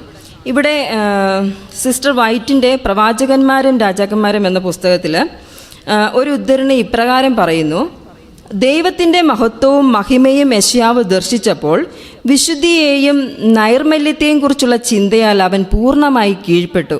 സൃഷ്ടാവിൻ്റെ അതുല്യമായ പൂർണ്ണതയും അവരുടെ അവസ്ഥയും തമ്മിൽ എത്ര പ്രകടമായ വൈരുദ്ധ്യം. അല്ലെങ്കിൽ ദൈവത്തിൻ്റെ മഹത്വവും മഹിമയും യെശയ്യാവ് ദർശിച്ചപ്പോൾ യെശയ്യാവ് ഒരു കാര്യം, ഒരു വലിയ തിരിച്ചറിവ് യെശയ്യാവിന് അവിടെ ഉണ്ടാവുന്നു. ദൈവത്തിൻ്റെ വിശുദ്ധിയും നൈർമല്യവും വെച്ച് നോക്കുമ്പോൾ എൻ്റെ അവസ്ഥ, എൻ്റെ പാപകരമായ അവസ്ഥ, എൻ്റെ ജനത്തിൻ്റെ പാപകരമായ അവസ്ഥ എന്താണ് എന്നുള്ളതിനെക്കുറിച്ച് ഒരു വ്യക്തമായ കാഴ്ചപ്പാട് അവിടെ യെശയ്യാ പ്രവാചകന് ലഭിക്കുന്നതായിട്ട് നമ്മൾ കാണുന്നു. നമുക്കറിയാം നമ്മുടെ ദൈവം എന്താണ്? വിശുദ്ധനാണ്. ദൈവം തൻ്റെ ജനങ്ങളിൽ നിന്നും ഈ വിശുദ്ധി ആവശ്യപ്പെടുന്നു. അവർ അനുസരണത്തിലും വിശ്വാസത്തിലും ജീവിച്ച് പാപം ഏറ്റുപറഞ്ഞ് അവരുടെ ദുർമാർഗങ്ങളിൽ നിന്ന് തിരിയണമെന്ന് ദൈവം ആഗ്രഹിക്കുന്നു. ഇവിടെ ദൈവത്തിൻ്റെ മഹത്വം ദർശിച്ച യെശയ്യാവ് തൻ്റെ പാപങ്ങളും തൻ്റെ ജനത്തിൻ്റെ പാപങ്ങളും ഏറ്റുപറഞ്ഞ് നിലവിളിക്കുന്നതായിട്ട് നമ്മൾ കാണുന്നു. അത് വെറുതെയുള്ളൊരു നിലവിളിയായിട്ട് നമുക്കതിനെ കൂട്ടുവാൻ സാധിക്കുകയില്ല. കാരണം നമ്മൾ നിലവിളിക്കുന്നത് പോലെയല്ല യെശയ്യാവ് നിലവിളിച്ചത്. കാരണം യെശയ്യാവ് ദൈവത്തിൻ്റെ മഹത്വം കണ്ടുകൊണ്ടിരിക്കുകയാണ്. അതിൽ നിന്നുള്ളൊരു നിലവിളിയാണ്. ആ മഹത്വം കണ്ടിട്ട് ഞാൻ ഒന്നുമല്ലല്ലോ എന്നുള്ള ആ നിലവിളി, അല്ലെങ്കിൽ എൻ്റെ പാപാവസ്ഥ മനസ്സിലാക്കിയപ്പോൾ യെശയ്യാവ് പ്രവാചകനുണ്ടായ നിലവിളിയാണ് നാം കാണുന്നത്. ഇവിടെ യെശയ്യാവ് 6:5 നമ്മൾ ഇപ്രകാരം വായിക്കുന്നു: അപ്പോൾ എനിക്ക് അയ്യോ കഷ്ടം, ഞാൻ നശിച്ചു, ഞാൻ ശുദ്ധിയില്ലാത്ത അധരങ്ങൾ ഉള്ള ഒരു മനുഷ്യൻ, ശുദ്ധിയില്ലാത്ത അധരങ്ങളുള്ള ജനത്തിൻ്റെ നടുവിൽ വസിക്കുന്നു. എൻ്റെ കണ്ണ് സൈന്യങ്ങളുടെ യഹോവയായ രാജാവിനെ കണ്ടുവല്ലോ എന്ന് പറഞ്ഞു. ഇവിടെ യെശയ്യാവ് അവൻ്റെ ജനത്തിൻ്റെയും പാപം അംഗീകരിച്ചുകൊണ്ട് നിലവിളിക്കുന്നതായിട്ട് നമ്മൾ കാണുന്നു. യെശയ്യാവിൻ്റെ ഈ നിലവിളിയെ പാപപരിഹാര ദിവസത്തിൽ മഹാപുരോഹിതൻ്റെ ഏറ്റുപറച്ചിലിനുമായിട്ട് നമുക്കതിനെ താരതമ്യപ്പെടുത്താം. നമുക്കറിയാം, യെരൂശലേം ദേവാലയത്തിൽ ദിനംതോറുമുള്ള ശുശ്രൂഷകൾ നടക്കുന്നുണ്ട് അല്ലേ? എന്നാൽ വർഷത്തിൽ ഒരിക്കൽ എന്ത് ചെയ്യുന്നു? മഹാപുരോഹിതൻ ഈ സകല ജനത്തിൻ്റെയും പാപത്തെ ഏറ്റുപറയുവാൻ വേണ്ടി അതിവിശുദ്ധ സ്ഥലത്ത് പ്രവേശിക്കുകയും അവനവിടെ യാഗം അർപ്പിക്കുകയും തൻ്റെ ജനത്തിൻ്റെ പാപത്തെ ഏറ്റുപറയുകയും ചെയ്യുന്നു. ഈ സമയം പ്രാകാരത്തിലിരിക്കുന്ന ജനം എന്ത് ചെയ്യുന്നു? ആത്മതപനം ചെയ്യുന്നു അല്ലേ? അവർ നിലവിളിക്കുകയാണ്. തങ്ങളുടെ പാപങ്ങളെ ദൈവത്തോട് ക്ഷമിക്കുവാനായിട്ട് അവർ നിലവിളിക്കുന്നതായിട്ട് കാണുന്നു. ഇവിടെ യെശയ്യാവിൻ്റെ നിലവിളിയെ ഈ മഹാപുരോഹിതൻ്റെ നിലവിളിയുമായി നമുക്ക് താരതമ്യം ചെയ്യാം. ഇവിടെ ദൈവം നമ്മയെയും ഓർമ്മപ്പെടുത്തുന്ന ഇതാണ്. എന്താണ്? നമ്മൾ എന്ത് ചെയ്യണം? നമ്മുടെ പാപങ്ങളെ ദിനംതോറും നമ്മുടെ പാപങ്ങളെ നമ്മൾ ദൈവത്തോട് ഏറ്റുപറയണം എന്ന് ദൈവം ആഗ്രഹിക്കുന്നു. ഏറ്റുപറയുക മാത്രമല്ല, അവയെ നമ്മൾ ഉപേക്ഷിക്കുകയും ചെയ്യണം. അപ്പോൾ നമുക്ക് എന്ത് സംഭവിക്കും? നമുക്ക് മാനസാന്തരത്തിന് യോഗ്യമായ ഫലം നമ്മൾ കായ്ക്കുവാൻ ഇടയായിത്തീരുമെന്ന് പറയുന്നു. ഇവിടെ ഇങ്ങനെ തൻ്റെ പാപങ്ങളും തൻ്റെ ജനത്തിൻ്റെ പാപങ്ങളും ഏറ്റുപറഞ്ഞ യെശയ്യാ പ്രവാചകൻ്റെ അധരത്തെ സാറാഫുകളിൽ ഒരുത്തൻ യാഗപീഠത്തിൽ നിന്ന് കൊടിൽ കൊണ്ട് ഒരു തീക്കനലെടുത്ത് യെശയ്യാ പ്രവാചകൻ്റെ അധരത്തിൽ തൊടുന്നതായിട്ട് നമ്മൾ കാണുന്നു. യെശയ്യാ പ്രവാചകൻ എൻ്റെ അധരങ്ങൾ എന്താണ്? ശുദ്ധിയില്ലാത്ത അധരങ്ങളാണ്. എൻ്റെ ജനത്തിൻ്റെ അധരങ്ങളും ശുദ്ധിയില്ലാത്ത അധരങ്ങളാണ്. ഞാൻ ഇസ്രയേലിൻ്റെ രാജാവിനെ, അല്ലെങ്കിൽ സൈന്യങ്ങളുടെ യഹോവയായ രാജാവിനെ കണ്ടുവല്ലോ എന്നുള്ള ഹൃദയം തകർന്നുള്ള യെശയ്യാവിൻ്റെ നിലവിളിക്ക് ദൈവം എന്ത് ചെയ്യുകയാണ്? മറുപടി പറയുകയാണ്. അഗ്നി കൊണ്ട്. അഗ്നി നമുക്കറിയാം, അഗ്നി എന്തിനു വേണ്ടിയാണ്? അഗ്നി ശുദ്ധി ചെയ്യുവാനാണ് ഉപയോഗിക്കുന്നത് അല്ലേ? നമ്മൾ പുറപ്പാട് പുസ്തകം വായിക്കുമ്പോഴും സംഖ്യാപുസ്തകം വായിക്കുമ്പോഴും ലേവ്യ പുസ്തകം വായിക്കുമ്പോഴും ഒക്കെ നമുക്ക് മനസ്സിലാക്കാൻ സാധിക്കും, അഗ്നി എന്ന് പറയുന്നത് എപ്പോഴും ശുദ്ധിയെ കാണിക്കാൻ വേണ്ടിയാണ് ഉപയോഗിക്കുന്നത്. ഇവിടെ സാറാഫുകളിൽ ഒരുവൻ യെശയ്യാ പ്രവാചകന്റെ അധരത്തെ അഗ്നിയാൽ ശുദ്ധിയാക്കുന്നു. ധാർമ്മിക ശുദ്ധീകരണം പ്രാപിച്ച യെശയ്യാവ് ദൈവവിളിയോട് പ്രതികരിക്കുന്നതായിട്ട് നമ്മൾ കാണുന്നു. ഇവിടെ നമ്മൾ മനസ്സിലാക്കേണ്ട ഒരു കാര്യം, നമ്മുടെ പാപങ്ങളെ നമ്മൾ ഏറ്റുപറഞ്ഞ് ഉപേക്ഷിക്കുമ്പോൾ ദൈവം എന്ത് ചെയ്യുന്നു? നമ്മളെ ഒരു പുതിയ വ്യക്തിയാക്കുന്നു. അതാണ് പറഞ്ഞത്, ഒരുവൻ ക്രിസ്തുവിലായാൽ അവൻ പഴയതല്ല, അവൻ പുതിയതായി അല്ലെ, ഒരു പുതിയ സൃഷ്ടിയായിട്ട് രൂപാന്തരം പ്രാപിക്കുന്നു. പഴയതിന് പിന്നെ അവനിൽ എന്തില്ല? സ്ഥാനമില്ല. അതായത് നമ്മൾ ദൈവത്തിൻ്റെ വചനം വായിക്കുമ്പോൾ നമ്മൾ വായിക്കുന്നുണ്ട്, പുതിയ വീഞ്ഞ് എന്ത് ചെയ്യത്തില്ല? പഴയ തുരുത്തിയിൽ ഒരിക്കലും ഒഴിക്കത്തില്ല, അത് പുതിയ തുരുത്തിയിലേ ഒഴിക്കത്തുള്ളൂ. അതുപോലെ തന്നെ കോടി തുണിക്കണ്ടം ആരെന്ത് ചെയ്യത്തില്ല? പഴയ തുണിയോട് ആരും ചേർത്ത് തുന്നുമാറില്ല. തുന്നിയാൽ എന്ത് സംഭവിക്കും? ആ തുണി കീറിപ്പോവും. അതുകൊണ്ട് നമ്മളൊരു പുതിയ വ്യക്തിയായി കഴിയുമ്പോൾ പഴയ മനുഷ്യനെ നമ്മൾ എന്ത് ചെയ്യുകയാണ്? ഉരിഞ്ഞു കളയുകയാണ്. ഒരു പാമ്പ് തൻ്റെ പടം പൊഴിക്കുന്നത് പോലെ നമ്മൾ എന്ത് ചെയ്യുകയാണ്? നമ്മുടെ പഴയ മനുഷ്യനെ ഉരിഞ്ഞു കളഞ്ഞ് നമ്മളൊരു പുതിയ വ്യക്തിയായി തീരുകയാണ്. ഇങ്ങനെ രൂപാന്തരം പ്രാപിക്കുന്ന വ്യക്തിക്ക്, ഇങ്ങനെ മാനസാന്തരം വരുത്തുന്ന ഒരു വ്യക്തിക്ക് എന്ത് സംഭവിക്കുന്നു? അദ്ദേഹം ദൈവത്തിൻ്റെ വിളിയോട് പ്രതികരിക്കുന്നതായിട്ട് നമുക്ക് കാണുവാനായിട്ട് സാധിക്കും. യെശയ്യാ പ്രവാചകന്റെ പുസ്തകം 6-ാം അധ്യായം അതിൻ്റെ 8-ാമത്തെ വാക്യത്തിലേക്ക് വരുമ്പോൾ, അനന്തരം ഞാൻ ആരെ അയക്കേണ്ടു, ആർ നമുക്ക് വേണ്ടി പോകും എന്ന് ചോദിക്കുന്ന കർത്താവിൻ്റെ ശബ്ദം കേട്ടിട്ട് അടിയനിതാ, അടിയനെ അയക്കണമേ എന്ന് ഞാൻ പറഞ്ഞു. ഇവിടെ യെശയ്യാ പ്രവാചകൻ പാപം മോചിച്ച് കിട്ടിയ ഉടനെ ദൈവത്തിൻ്റെ വിളിയോട് പ്രതികരിക്കുന്നതായിട്ട് നമ്മൾ കാണുന്നു. തൻ്റെ പാപങ്ങളെ ഏറ്റുപറഞ്ഞ് ശുദ്ധീകരണം പ്രാപിച്ച ഉടനെ യെശയ്യാവ് ഒരു പുതിയ വ്യക്തിയായി ഇവിടെ തീരുന്നു. ദൈവത്തിൻ്റെ വിളിയെ കേട്ട് അനുസരിച്ച് അവൻ്റെ ഇഷ്ടം ചെയ്യുവാൻ യെശയ്യാ പ്രവാചകൻ തയ്യാറാകുന്നു. ഇവിടെ നമ്മുടെ ജീവിതത്തിലും മാനസാന്തരത്തിൻ്റെ അനുഭവം നമ്മളിലുണ്ടാകുമ്പോൾ നമ്മളും പുതിയ വ്യക്തികളായിട്ട് ദൈവത്തിന് പൂർണ്ണമായി സമർപ്പിച്ച് കീഴടങ്ങി ഇരിക്കാൻ നമ്മൾ ആഗ്രഹിക്കുന്നു. ദൈവം നമ്മളോട് പറയുന്നതിനെ നമ്മൾ പ്രവർത്തിക്കുവാൻ തയ്യാറാകുന്നു. അതാണ് മാനസാന്തരം കൊണ്ട് അർത്ഥമാക്കുന്നത്. ഇവിടെ എബ്രായർ 4:15-16 നമ്മൾ വായിക്കുമ്പോൾ, നമുക്കുള്ള മഹാപുരോഹിതൻ നമ്മുടെ ബലഹീനതകളിൽ സഹതാപം കാണിക്കാൻ കഴിയാത്തവനല്ല. പാപമൊഴികെ സർവത്തിലും നമുക്ക് തുല്യമായി പരീക്ഷിക്കപ്പെട്ടവനത്രേ നമുക്കുള്ളത്. അതുകൊണ്ട് കരുണ ലഭിപ്പാനും തൽസമയത്ത് സഹായത്തിനുള്ള കൃപ ലഭിപ്പാനുമായി നാം ധൈര്യത്തോടെ കൃപാസനത്തിന് അടുത്തു ചെല്ലുക. ഇവിടെ ദൈവത്തിൽ നിന്നുള്ളൊരു ആഹ്വാനമാണ് അല്ലേ. ദൈവം എന്ത് ചെയ്യുന്നു? നമ്മുടെ ബലഹീനതകളെ അറിയുന്നു, നമ്മുടെ കുറവുകളെ അറിയുന്നു. ദൈവത്തിന് അറിയാം മനുഷ്യൻ എന്താണ്, പാപത്തിന് അടിമയാണ് എന്ന് ദൈവത്തിന് അറിയാം. ഈ പാപത്തിന് അടിമപ്പെട്ട മനുഷ്യൻ അവൻ്റെ കുറവുകളെ ഏറ്റുപറയുമ്പോൾ, അല്ലെങ്കിൽ നമുക്കൊരു സുഹൃത്തിനോട് പറയാൻ പറ്റാത്ത പാപങ്ങൾ, നമുക്കൊരു സുഹൃത്തിനോട് പങ്കുവയ്ക്കാൻ കഴിയാത്ത നമ്മുടെ ബലഹീനതകൾ, നമ്മുടെ മാതാപിതാക്കളോട് നമ്മൾ ഷെയർ ചെയ്യാൻ ആഗ്രഹിക്കാത്ത കാര്യങ്ങൾ ഒക്കെ നമുക്ക് ആരോട് പറയാം? ദൈവത്തിൻ്റെ സന്നിധിയിൽ പറയാം. ദൈവം എന്ത് ചെയ്യുകയാണ്? ദൈവം നമ്മുടെ ബലഹീനതകളിൽ സഹതാപം കാണിക്കുന്ന ദൈവമാണ്. അതായത് മനുഷ്യരൂപമെടുത്ത് നമ്മെപ്പോലെ തന്നെ ഈ ലോകത്തിൽ വന്ന് പാപം ഒഴികെ സർവത്തിലും നമുക്ക് തുല്യനായി പരീക്ഷിക്കപ്പെട്ട ഒരു കർത്താവാണ് നമുക്കുള്ളത്. അതുകൊണ്ട് നമുക്ക് ധൈര്യമായിട്ട് കരുണ ലഭിപ്പാനും തൽസമയത്ത് സഹായത്തിനുള്ള കൃപ പ്രാപിക്കുന്നതിനുമായി നാം ധൈര്യത്തോടെ കൃപാസനത്തിന് അടുത്ത് ചെല്ലാമെന്നുള്ളൊരു ആഹ്വാനമാണ് ദൈവം ഇവിടെ നൽകുന്നത്. തൻ്റെ അടുത്ത് ചെല്ലുന്ന ആരെയും ദൈവം എന്തു ചെയ്യുന്നില്ല? നിരാശപ്പെടുത്തുന്നില്ല. ഇവിടെ യെശയ്യാവിന് ദൈവത്തിൽ നിന്ന് ഒരു വിചിത്രമായ സന്ദേശമാണ് ലഭിക്കുന്നത്.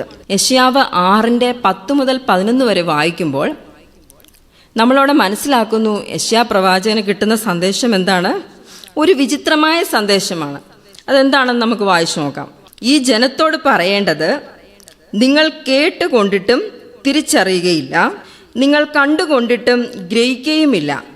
ഈ ജനം കണ്ണുകൊണ്ട് കാണുകയോ ചെവി കൊണ്ട് കേൾക്കുകയോ ഹൃദയം കൊണ്ട് ഗ്രഹിക്കുകയോ മനസ്സ് തിരിഞ്ഞ് സൗഖ്യം പ്രാപിക്കുകയോ ചെയ്യാതെ ഇരിക്കേണ്ടതിന് നീ അവരുടെ ഹൃദയം തടിപ്പിക്കുകയും അവരുടെ ചെവി മന്ദമാക്കുകയും അവരുടെ കണ്ണ് അടച്ചു കളയുകയും ചെയ്യുക.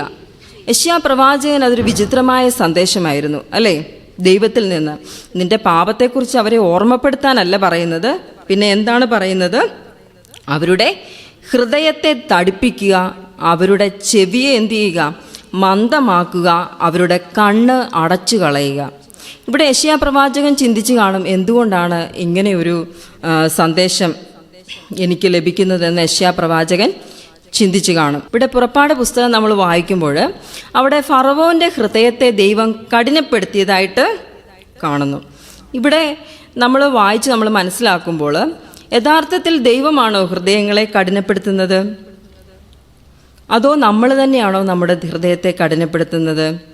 ദൈവം മനുഷ്യനെ സൃഷ്ടിച്ചത് എങ്ങനെയാണ്? തെരഞ്ഞെടുപ്പിനുള്ള സ്വാതന്ത്ര്യം അവന് ഏദനിൽ വെച്ചേ ഉണ്ടായിരുന്നു എന്ന് നമുക്ക് മനസ്സിലാക്കുവാൻ സാധിക്കും. തെരഞ്ഞെടുപ്പിനുള്ള സ്വാതന്ത്ര്യം അല്ല എങ്കിൽ ഈ വൃക്ഷത്തിൻ്റെ ഫലം കഴിക്കരുത് എന്ന് പറഞ്ഞുവെങ്കിലും ഹവ്വ അത് കഴിച്ചത് അവൾക്ക് തെരഞ്ഞെടുപ്പിനുള്ള സ്വാതന്ത്ര്യം ഉള്ളതുകൊണ്ടാണ് അല്ലേ. അപ്പോൾ തെരഞ്ഞെടുപ്പ് എന്ന് പറയുന്നത് അത് വ്യക്തിപരമാണ്. അത് ഞാനാണ് തീരുമാനിക്കുന്നത് നന്മ ചെയ്യണോ തിന്മ ചെയ്യണോ എന്നുള്ളത് നാം ഓരോരുത്തരുമാണ് തീരുമാനിക്കുന്നത് എന്ന് നമുക്ക് മനസ്സിലാക്കുവാൻ സാധിക്കും. ഇവിടെ ഫറവോൻ്റെ ഹൃദയത്തെ കഠിനപ്പെടുത്തിയത് ആരാണ്? ഫറവോൻ തന്നെയാണെന്ന് നമുക്ക് മനസ്സിലാക്കുവാനായിട്ട് സാധിക്കും. ദൈവത്തിന് അറിയാം ഇസ്രായേൽ മക്കൾ എന്താണ്? മത്സരഗൃഹമാണ് അല്ലേ. അവർ പിറുപിറുപ്പുള്ളവരാണ്.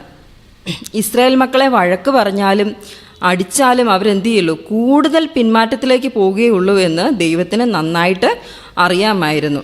ഇവിടെ പുറപ്പാട് പുസ്തകം നമ്മൾ വായിക്കുമ്പോൾ നമുക്കറിയാം മിസ്രൈമിൽ നിന്ന് കനാനിലേക്കുള്ള വാഗ്ദത്ത ദേശത്തിലേക്കുള്ള ഇസ്രായേൽ മക്കളുടെ യാത്ര ഏകദേശം 40 വർഷം എടുത്തു എന്ന് നമ്മൾ കാണുന്നു. വെറും ദിവസങ്ങൾ കൊണ്ട് എത്തിപ്പെടാമായിരുന്ന കനാൻ ദേശത്ത് ഇസ്രായേൽ മക്കൾ 40 വർഷം എടുത്തത് അവരുടെ സ്വഭാവത്തിൻ്റെ പോരായ്മകൾ കൊണ്ടാണ്, അവരുടെ പിറുപിറുപ്പ് കൊണ്ടാണ് എന്ന് നമ്മൾ മനസ്സിലാക്കുന്നു. ഈ 40 വർഷത്തെ അവരുടെ ജീവിതത്തിൽ ഇസ്രായേൽ മക്കളെ പോലെ ദൈവത്തെ അടുത്തറിഞ്ഞ മറ്റാരും ഉണ്ടായിരിക്കുകയില്ല അല്ലേ. ദൈവം അവരുടെ മുമ്പിൽ വെച്ചാണ് ചെങ്കടൽ പിളർന്നത്, അവരെ സുരക്ഷിതമായി അക്കരെ എത്തിച്ചു, ഫറവോനെയും സൈന്യത്തെയും വെള്ളത്തിൽ മുക്കി ഇല്ലാതാക്കിയതായിട്ട് നമ്മൾ കാണുന്നു.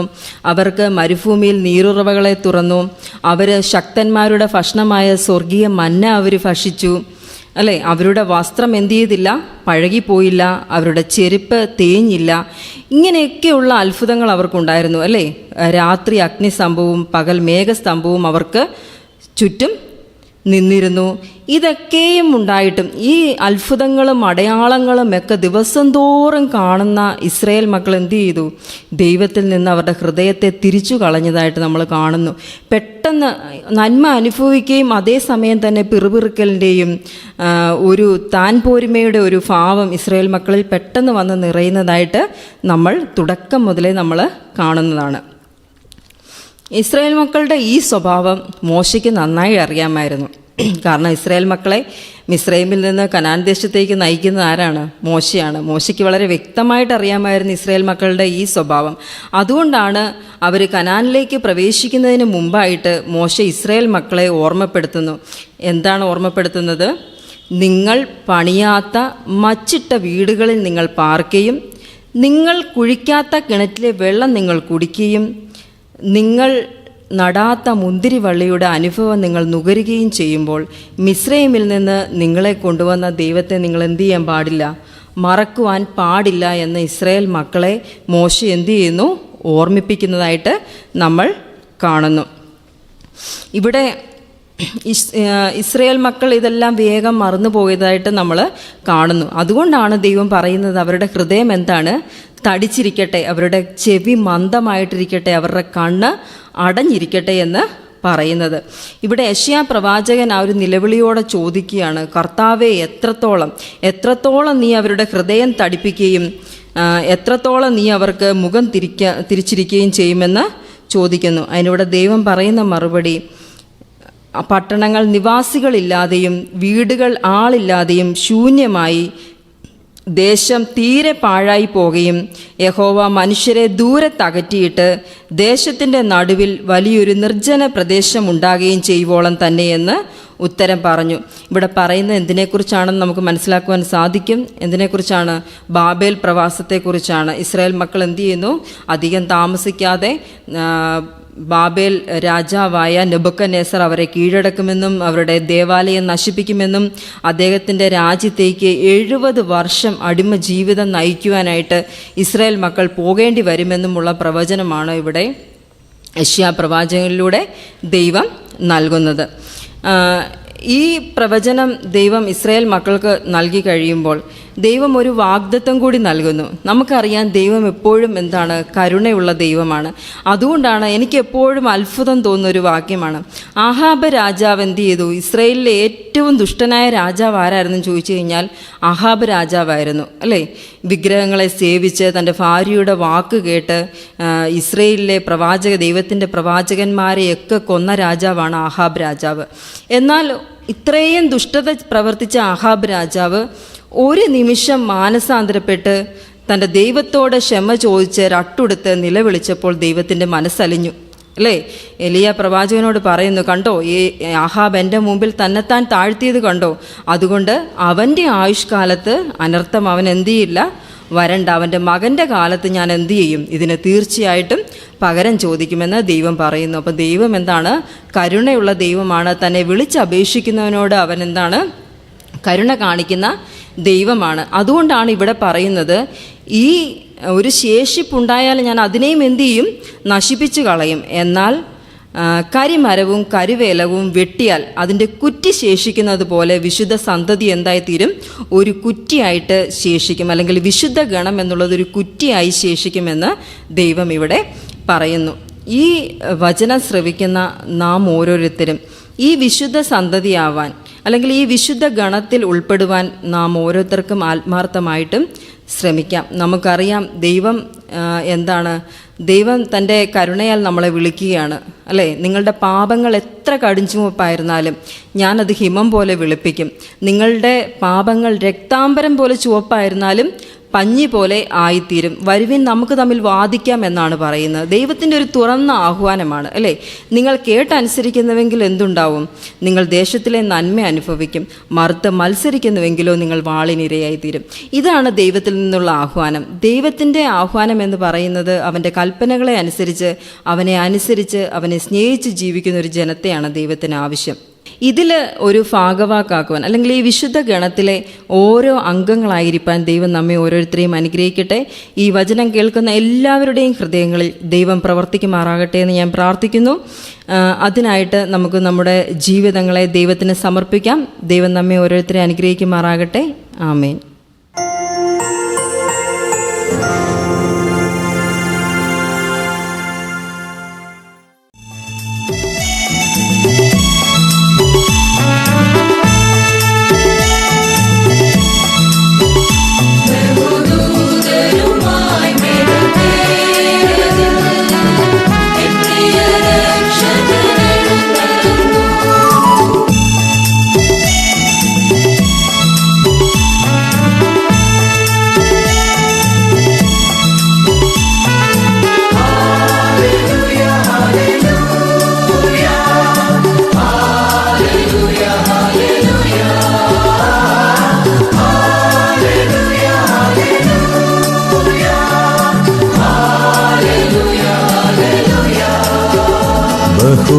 ബഹുദൂതരുമായി മേഘത്തേരതിൽ എൻ പ്രിയ രക്ഷകനെഴുന്നള്ളുന്നു.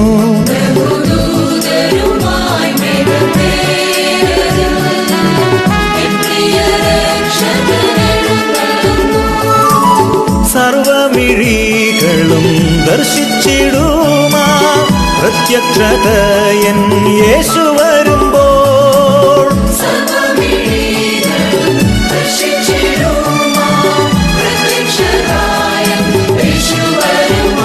ബഹുദൂതരുമായി മേഘത്തേരതിൽ എൻ പ്രിയ രക്ഷകനെഴുന്നള്ളുന്നു.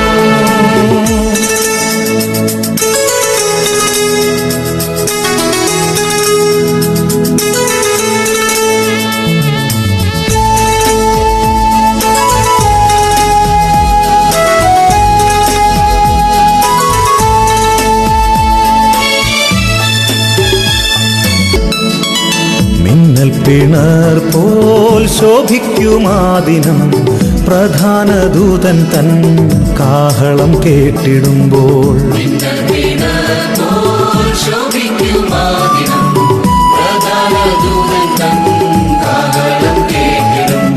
ശുദ്ധരിൻ ഗണമുയർക്കുമക്ഷയരായി മറുരൂപം പ്രാപിക്കും അന്നാളിൽ നാം.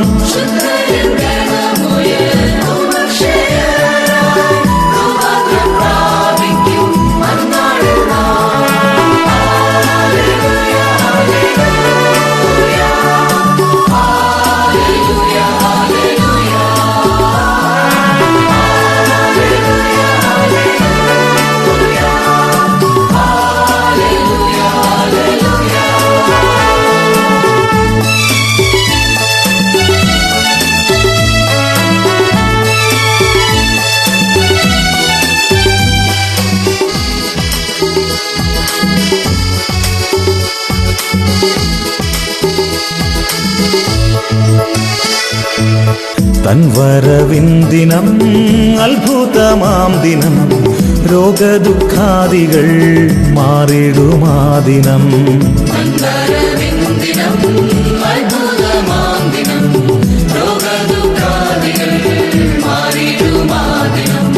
നമുക്കായൊരുക്കിയ അത്ഭുത ഭവനം കർത്തൻ വരവിനായൊരുങ്ങിടുക.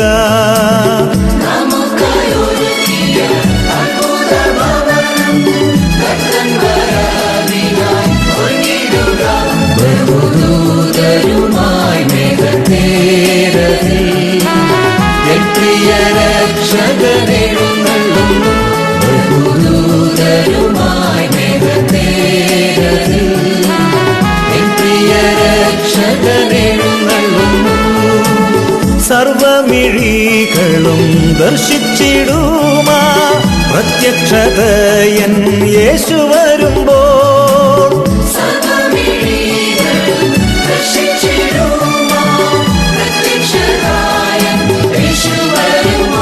ബഹുദൂതരുമായി മേഘത്തേരതിൽ